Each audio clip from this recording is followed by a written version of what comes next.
Something is dangerous. I wanna change it, I wanna claim it, I wanna gain it. She couldn't say no cause she knows she a diamond. She getting quiet, she on the diet, she want a massage.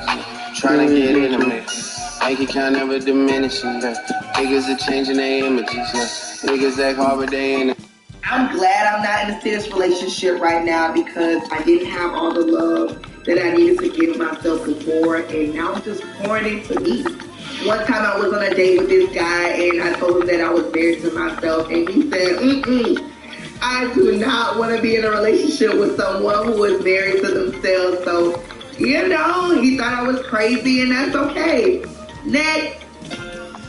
I'm married myself. I ain't gonna repeat it. The National Marriage Project and professor of sociology at the University of Virginia, Brad Wilcox. Brad is also the author of the upcoming book, Get Married, Why Americans Must Defy the Elites, Forge Strong Families, and Save Civilization, and has been studying marriage for over 20 years. Brad, thanks for taking time to talk to us today. It's good to be here today, Dr. Phil. We had about a 4-hour Cold MJF segment. Dude, this one here was the weirdest fucking thing. This may have been weirder than when Chris Jericho and MJF were feuding and then they did a musical number together. This was so bizarre. So, they are going to be facing Aussie Open. MJF has a plan to train for these Aussies. And that is, he is going to take Adam Cole to the Outback Steakhouse. Adam Cole is thrilled. I'll say. He cannot wait to go to the Outback Steakhouse. So they go to the Outback Steakhouse. They eat until they are stuffed. And as they're eating, and Jeff's looking around, and there's a kangaroo and blooming onion. And so MJF, after they're done, he shows Cole. He goes, I Googled this kangaroo thing. Here's kangaroos fighting. Look at what they're doing. He says this is how we will beat Aussie Open, with a kangaroo kick. Adam Cole is like, dude, I got a better idea. So I'm thinking, what's the better idea? Well, the better idea is they go to It's the NBA on 2K Sports. And they get blow up courtside with 2 ex-NBA stars, Grant Hill. They scatter them around the backstage area. They make sure to get a kiddie pool filled with water, and they use it as bait for some guy. Correct. Okay? So the guy shows up, and he's like, what the fuck's with these fucking crocodiles in this kiddie pool? And MJF and Adam Cole are hiding from behind bleachers or something. Now's the chance. And they clasp hands. And they give this man a double clothesline. Then we hear someone screaming. Is it bigger? MJF! What the fuck's going on? Get in here! My older boyfriend is quite sneaky, and I'm not sorry, but he managed to captivate me, even though he's not my typical type, almost instantly. Oh! MJF! Here's Thompson. What the fuck's going on? Get in here! It is the voice of Back to Thompson. Tony Khan. 4 on the clock. Okay. So the next thing we see is Tony Khan's office. And we know this because there's a sign on the door that says Tony Khan. And we hear him screaming. Tony Khan, man. God damn it! Stop doing this shit in the back. There will be no double clotheslines in the back. There's people around. Only double clotheslines in the ring. Cut to the door. The door opens. And MJF and Adam Cole come in. MJF says, man, this guy's going to regret this come 2024. And all of a sudden the door opens. And making an appearance in an angle. Yes. Which I don't think Tony Khan has ever done. Like, he's made appearances for, you know, hey, we're so happy to be here. Here's Martha Hart. Or, you know, we've got a great show coming up or whatever. This is the first time he's ever, to my knowledge, shown up to be in an angle. And he opens a door, and he puffs up his chest, and he says, "What'd you say, Max? What'd you say?" And Max, who the story, by the way, is he does whatever he wants. Tony Khan's paid him a lot of money. You know, he doesn't have to listen to this guy. He's taking it back. And he says, hey, man, you look great. And the moment he says that, Tony suddenly smiles, and he fucking reverts to press conference Tony Khan. He says, hey, man, that's awesome. Hey, I'm excited. Things are going great. Good work, you guys. And he puts his sunglasses on, he walks in. I was absolutely positive that someone slipped me acid or like something, dude. I was like, this had to be. Somebody on the board goes, this show was like a fever dream. Fuck, dude, there's no better explanation. I thought that I took like a bunch of NyQuil, woke up in a sweat in this fucking 95-degree sweltering heat, and had this fucking fever dream of this segment right here. This was the craziest fucking thing I ever saw. And what? So, what am I missing? You're not missing anything. You're not missing anything. But 2 minutes ago, am I on drugs? I wrote. 2 minutes ago, I mentioned the dialogue in the Don Callis Jericho thing was perfect. I guess the way you could say the dialogue here is perfect if you were trying to relive Fear and Loathing in Las Vegas. And I think this is all about because as MJF and Adam Cole are suddenly wacky pranksters, and they have set up the backstage area with pool toys and actual tools and all that. And some guy is walking through. This some guy looks around and asks these exact questions, which I am not making up. There are pool toys in my hallway? Why me? Like, this is the most unfair thing the universe has ever done to someone. It's what, no lag. it was apparently his hallway, whoever this guy is. Then, when Khan is giving the tongue lashing to his main eventer here on this show, making love like a tweet geeks, and you hear him scream at them, quote, "You keep the double clotheslines in the ring, MJF and Adam Cole." On the book for their full name. It's a very, very strange program. And there is a lot more. This was like the most inside, wacky. That is, I think this is Tony Khan having to lay down the law on his performers and being bad at it. And then literally morphing into the Tony Khan at a press conference who never says anything. Yes. And is nothing but positive. This is like, it felt like they were trying to make a joke about themselves. Oh, they were definitely. Undoubtedly. It's not the best joke I ever saw. And maybe not the best thing to be joking about. But, yeah. So, MJF and Cole then arrive to the building. Cole started with Ferrari, whatever. MJF is sick. Cole goes to the ring alone. Not like they went to Applebee's. Apparently not. Oh, there is a fine line between Applebee's and Outback. This is not the best eating establishment. Roderick Strong still wants to talk to Adam. Adam will talk to him. So Roddy kicks the tires. He hurts his foot. And then Kingdom is there to console him. Now we go to the ring, where MJF and Adam Cole are doing a program. Max wants to do a kangaroo kick, like the kangaroos did in the video. Cole wants to do a double clothesline.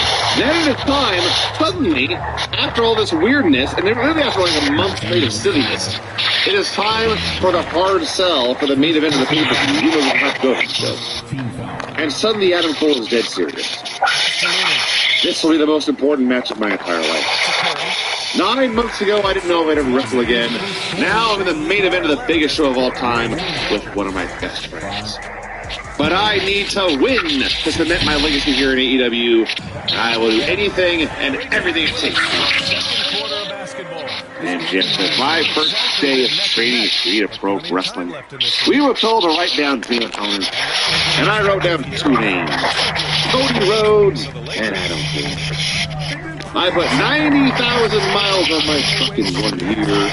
I heard about a show called All In, the very first All In. I begged Cody Rhodes for a chance to perform. I promise I would not disappoint. And I lost that match, but I got the attention of a lot of people, including Tony Khan. Without All In, there is no MJF match. Then I worked my way up to the main event level. Here I am, the biggest show of all time. I get to face my dream opponent and my best friend. And it means so much to me, but it doesn't mean everything. Only the Triple B means everything to me. Everything I've worked for this represents. I need a win to keep it, and I'm gonna win. Because nobody is level with the devil. And they are trading catchphrases, and they bang fists in manly respect. But then Aussie Open attacks. What? You're telling me there was another attack? And gets their asses kicked. Just destroyed.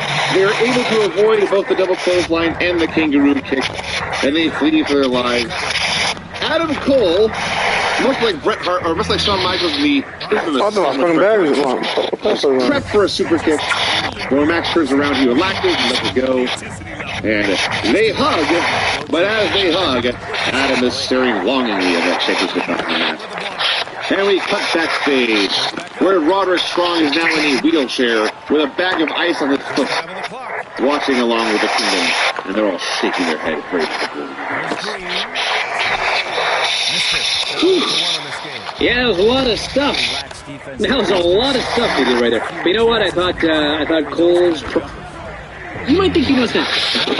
Here's 3 things that you might not know about Snapchat apps. Did you know that 9 out of 10 young people are on Snapchat? Yeah, they're on Snapchat connecting, exploring, and influencing, which leads me to number 2. Snapchatters trust That was a lot of stuff they did right there. You know what? I thought Cole. They don't trust awesome. I thought MJF's promo was awesome. They don't trust MJF did a great job explaining why they want to win.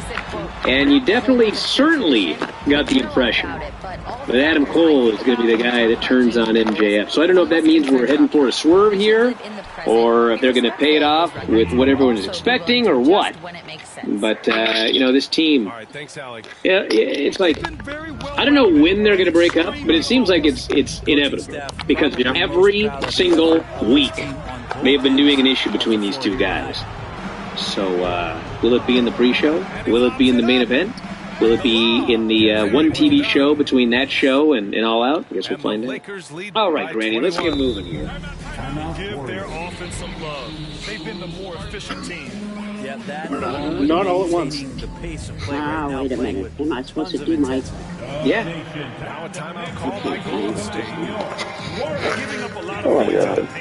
That's something they have to address here. That's crazy. Can we catch you off guard with our Tuesday night show? I have to read another question while we're waiting. How do you put this show on front of TV? Facebook. Let's see if they get back up here. This looks fucking weird. That bitch looks a little weird. Having Vinny to this day. Alright, well, never mind. That bitch's angle looks a little weird and fucking stupid. I can't even watch it. I'm trying to look on YouTube. It's fucking cringe. MJF, Adam Cole. And I don't even understand why Adam Cole even doing shit. Because Adam Cole, that's throwing me off. It's Adam Cole. I mean, I expect this MJF, Adam Cole. Dead air. Hey guys, baby. Clip. If so, you should join our channel. Just hit the join button, and you'll have full access to every... I was playing PS5 2K, it was perfect. Play PS4 2K, I was glad. Radio, the Brian and Vinny Show, all of them in full HD, ridiculous. Full length, plus archives of all of your favorite shows. Click join today and don't miss out. Ridiculous. Not just in their faces, but right now in their quick and hurried shot selection. No good on the free throw. Shooting for Los Angeles. And he can't hit the second. They need something good to happen. They've gone way too long without a score. CM Punk has been back on AEW television for 2 months now. Right, he missed 9 months. Back on TV now for 2 months. And it looked like he was on his best behavior. He took a few not-so-subtle shots at people in his first promo back, but I can almost understand it. He was trying to address it in a way without directly addressing certain people and whatever. That wasn't really a big deal. But he's been largely on his best behavior. He's working with his friends. He's tagging with FTR. We heard he wanted to work with Samoa Joe. He got to work with Samoa Joe. Just tell me click on this. With the dunk. Well, they're clicking on all cylinders right now, beginning to pull away. The game plan might have been good, but you have to bring it together. Right now, their chemistry is something to be admired. And here's Curry for three. It's not going to go for him. Pass to O'Neal. There's the three. Ouch. All right. Let's go. Fox has got Get that microphone over here. Yeah, oh, there it is. I really don't think there's any way to slow It says we are live. We're live. It don't get any better than this. Well, I guess it Get could. to the comment. It could get better than this. Get some comments. See who's in here. Hey, there's Drew and Green. Okay. Buckshot Kid. Hello, Rip and Vaughn. BSK. We got one viewer on right now. Good. All the top start. Well, it's looking above average. Everybody, Mike from Wrestling Van now. Thanks so much for checking out the Handsome Jimmy Lion clips. To meet Handsome Jimmy in his last East Coast appearance ever, go on Facebook right now and message Bud Carson, BUDCARSON. You can meet Handsome Jimmy at the Hamburg Fieldhouse, Hamburg, Pennsylvania, September 16th. There's only 100 combo tickets that's going to be available for only $20 each. And a couple of men had come into the company here, of course, with Hall and Nash. The two of them had developed these reputations as shit disturbers behind the scenes in the WWF. Yeah, they're big shit disturbers. You were there for a lot of this stuff. Did you have any concern when it came to their arrival in WCW that it was going to be more the same shit you saw in the WWF? Well, I mean, their shenanigans were their shenanigans, and they liked control, and they made sure that they got themselves taken care of and made sure they were on the high-paying payroll. And I never was, but yeah, I mean, what fit them, and what was best for them was for them. Everyone looked out for themselves, and few of their own buddies, type of thing. But maybe because I wasn't with that. Maybe because I didn't possess. I never veered that way my whole life. I never was that. I was never a follower. I was a leader. Or like a behind-the-scenes politician. That's not something I see in you, where you're, back there kind of politicking, for yourself, try to position yourself above others or bearing other people to make yourself look better, right? No, of course I wanted the best for myself. And I wanted the best for what was promised for a women's division. But again, the excuse was, well, there isn't any women. When she said that thing, was like, more that by she was then. going to give the belt to Luna, Give me a break. So, what? She left. Yeah, it just didn't happen. And so I just said that she was going to give the belt to Luna. No, and then she went threw it away in television. I think in on 99, on what's space. Luna talked her out of it. I said, I'm out. Yeah. That's where there is an interview with Mean Gene and myself, a final match thing, and they had me do that, which was so weird. And then they had me sit home for almost a year just collecting the paycheck and not doing anything. Do you believe her? Right, that was like in 97, I believe, after you were injured. Why would Luna not want the belt though? I think it was. Why would Luna not want to take the belt? Akira? Because it was gonna be a kayfabe. But in any case, Luna didn't want Medusa to get in trouble. That was what she said on camera. There wasn't any. Medusa said that Luna told her, no, don't do it. You'll get in trouble. Any of us, and we didn't portray that at all. Everyone was. I don't know. I mean, it was business. And that's what I'm saying. I've always kept my home, and my business. I mean, I guess we got no choice but to believe, but it's kind of like Luna Vachon, because why would she not want the belt? And she's from a shooter, she's from the Vachon family and all that. Everything was great, but the early 80s business, in the AW, she knows the business and why to work like that and all that. So, like, he got a hot groove, pressure was still over at 30 years of business, and Hogan comes in. I love how my eyes look whiter. Right. Wow. With Lumify. See for yourself. Are you having trouble finding a place for your precious bundle of fur? So the NWO storyline had taken over wrestling since May of '96 with the arrival of Hall and Nash, and of course, the heel turn of Hogan just completely turned wrestling on its head. as you're seeing all this happening, Medusa, and witnessing this shift in pro wrestling, what were you thinking? Well, again, it was a lot of thought process. Yeah. The shot no good. And Los Angeles the other way now. Monday Night War started, basically. That's when the bell rang, is when I dropped the title in the trash. Nice jam. Yep. This is my Hall of Fame 2015 Hall of Fame t-shirt, by the way. Yes, infamous title trash. That was like the first shot fired. I believe it. Yes, it was. And I thought it was the greatest kickoff. And it wasn't anything that Eric Bischoff planned or I planned. We didn't know how it was going to go. God did plan that. But I keep did it. telling him, keep running with it to this day because it was the greatest thing you ever did. You know? And, I mean, coming from AWA and being a Gopher boy for, you know, Vern and, Gopher boy. you know, looking for a job over there. And they, I never heard it in my life. Just being a Gopher boy and then an announcer and then worked his way to be, you know, what, VP of WCW or whatever. I mean, You're VP of WWE? Incredible. I mean, what a way to I don't believe shit she's saying now. She's fucking liar. Right? It didn't matter how many people you heard. Just, hey, it's business. He did what he had to do, and he did it in his way. And the best part of his career was the Monday Night War.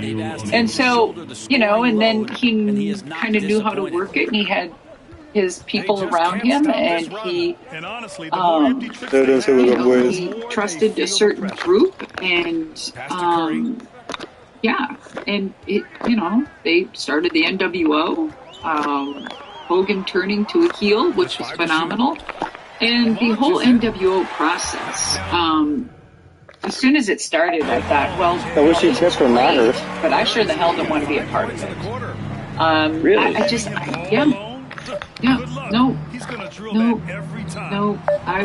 I stood my ground, and I did not want to be a part of that at all. And only because it's just, it was a good old boys club.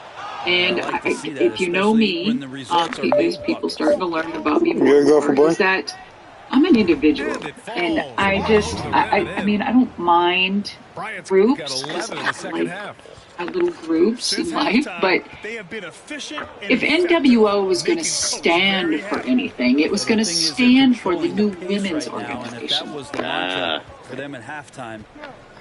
Man, that could have been like a fun spin-off group. Like you. they did the LWO. Why not that? Organization? Yeah. Well, I mean, it was nuts and interesting to hear that you didn't, you know, really care to be part of it. But you know, for further context, it's like, yep, you were part of the Dangerous Alliance, but you weren't really a wrestler so much as you were like a valet and sort of like a. I've heard Paul Heyman put it as like the 007 of the group, kind of like this, you know, don't piss with me, you know, enforcer almost of the group. But so now, you know, things have changed. You're a wrestler in your own right, and who knows if those opportunities would have existed inside the NWO, right? Well, as you saw the way it was going in WCW, women's wrestling really wasn't happening as it was promised. We were, you know, promised that there was going to be a women's roster, and we're going to build all of this and have a women's title, and but you doing the trash. We saw where that went. It was one and done, and Akito Hokuto got it, and they wouldn't even give it to me of their own. You know, instead, let's just throw her with the men and give her the cruiserweight.